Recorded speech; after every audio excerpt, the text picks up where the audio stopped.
If you have a question, just put in the chat. We started with Chris McCoskey from the Detroit News. Hey, Case. Hey, Chris. How much was it on your mind? How much was it the emphasis to try to go as deep as you could today?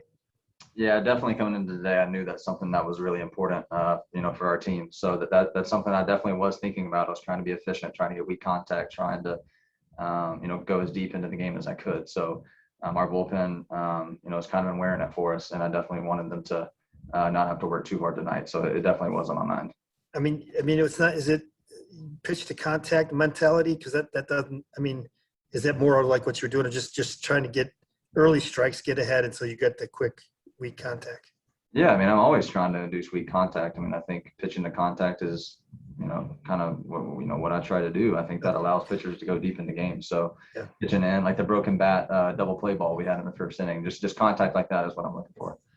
What did the home plate umpire? What was wrong with your first glove? I didn't get that.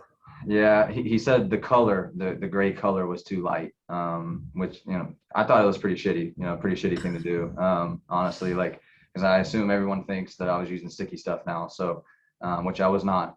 So I just thought the timing of it was pretty shitty, honestly. So either the umpires need to get on the same page because I've made 12 starts, and everybody was fine with it, or John Tempane just needs to have some feel and just let me pitch, with the glove that the other team did not complain about. He brought it up himself. So John's a good umpire and a very nice guy, but I mean, just have some feel of the situation, because I hate that I'm in a position now where I assume everyone thinks I was using sticky, when in reality that was not the situation at all.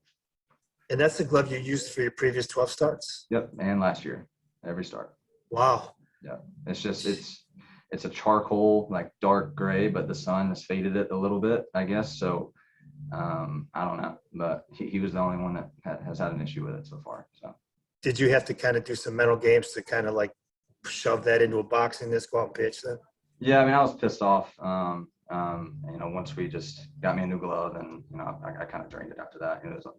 But I was pretty pissed for a couple minutes or so. Last thing for me, how much?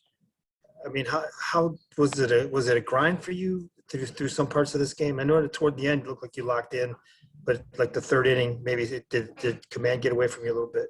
Yeah, third inning was tough. I was just overthrowing. I was throwing sliders like 89, 90. Just not really giving it time to do what it was supposed to do, because I was throwing them too hard and yanking them. So once I settled in, when I was throwing, the sliders back down 85, 86, that they were doing what they were supposed to do. And I was just trying to do a lot, when runners got on base, which is just normally not what not what I've been doing. And so definitely disappointed with that inning and how I was overthrowing, but I was able to kind of flush that a little bit. And I think I got better as the game went on. I felt way better towards the end of the game than I did at the beginning.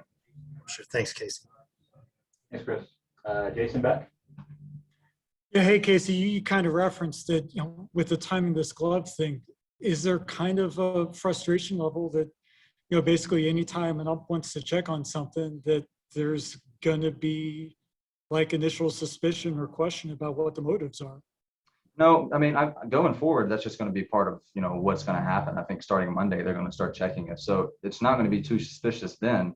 But obviously today it looks very suspicious, because the memo comes out today, and then I come out for the second inning in a completely different color glove. So everybody's first thought, I assume, is he got caught using sticky, but they're letting him stay in the game, which is just not true whatsoever. So that's what I mean with when the timing, was pretty bad. What do you owe Funkhouser for giving you that glove that kind of saved your noggin there on the comeback? It did. It saved my life. I need to thank him for it. So I appreciate him letting me use it for sure. Having watched how taxed this bullpen was, what does it mean to be able to get into the seventh inning like that and kind of give this group a rest? Yeah, it means a lot. It feels good to be able to go out and get the job done in that regard. Pitch into the seventh. I definitely would have felt bad if this would have been a shorter outing, because they've just been working so hard lately. So, like I told Chris, that was definitely something that was on my mind to try to go as deep as I could into this game. I definitely wish I could have made it through the seventh. I really hate how it ended there, but I'm happy to make it that far and save some arms in the bullpen. Obviously, nobody wants to see the injuries, but for the replacements that were brought up, it feels like for some of us it was last week or 2 weeks ago that you and Scooble and Manning were part of the rotation in Erie dealing, and now you guys are lined up back to back to back. was it mean to have this group together again? And does it kind of feel like you're leading off a stretch of maybe a glimpse of the future here? Yeah, I would say so. It's exciting, not only for the fans and, for the organization, but just for us, us three to be back together. And, I know Scooball, saw what I did tonight and try to one up me tomorrow. And I hope he does. And then Manning's going to see that and try to do the same thing, like we used to do. And so I think that's going to be a huge part, just the competitive piece of, trying to one up each other or compete in that regard. So, and I think that's just going to lead to wins, which is going to help our club. So it's definitely an exciting time for everybody involved. Thanks, Casey. Thank you. Thanks, Jason. Anything else for Casey? All right, that's all I got. Casey, thanks for the time. Yeah, thanks. We'll have Jake Rogers next.